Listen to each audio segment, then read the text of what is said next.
Let's dive into a story about conviction, about incredible sacrifice, and really about an idea so powerful it cost nearly everyone who carried it their lives. This is the story of the martyrs of the message. It all starts with this one chilling fact.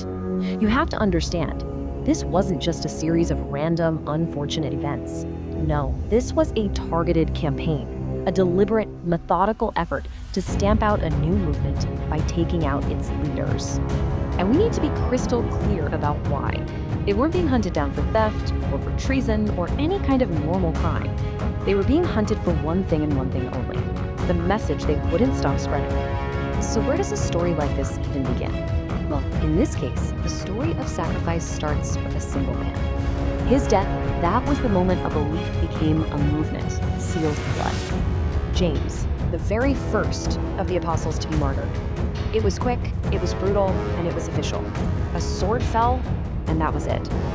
And with that single act, a terrifying precedent was set.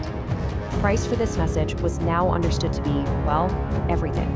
After James, it was like the floodgates opened. What followed was just this cascade of persecution. It's like a roll call of martyrs that to this day stands as a testament to an absolutely unwavering, unbreakable faith. We'll start with arguably the biggest name after Jesus himself, Peter. You see, when he was sentenced to be crucified in Rome, his final words weren't a plea for his life. Not at all. It was a request, and it came from a place of just profound humility. He said, "I am not worthy to die like my Lord." And his executioners, they actually granted his request. The image of that inverted cross is just so stark, so unforgettable. It's a powerful echo of his last humble declaration. Then you have Andrew. His death was designed to be slow, to be agonizing. But what did he do? He completely flipped it. He turned his own execution into one last pulpit. For days, he preached, tied to that cross, until his voice just finally faded away.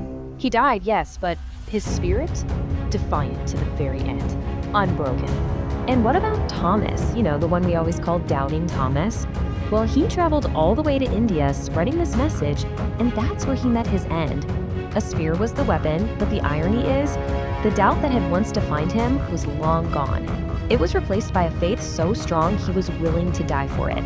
And the list, it just goes on and on. It's this relentless, tragic rhythm of sacrifice. Philip, Bartholomew, Matthew, James the Less, Simon, Jude. Each of them met a horrific end. They were tortured, killed while they were praying, beaten down, but they refused to be silent. Each death was its own tragedy, but every single one of them stemmed from the same choice: refusal to abandon their message. Now, Paul's story is a little different, and it all came down to a legal technicality.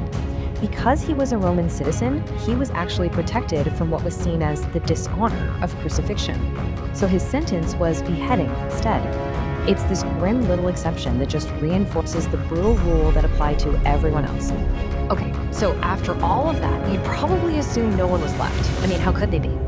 But this is where the story takes a really interesting turn. Because in the midst of all that death, there was one survivor. And his purpose, well, it became maybe the most important of all. This was John's ordeal. Just listen to this. He was boiled in oil. He was exiled to a completely desolate island. He was, for all intents and purposes, left for dead. They tried everything to silence him, to end him, but somehow he survived. So you have to ask yourself, why? Why did this one man live when all the others fell? And the reason seems pretty clear. Someone had to be the witness.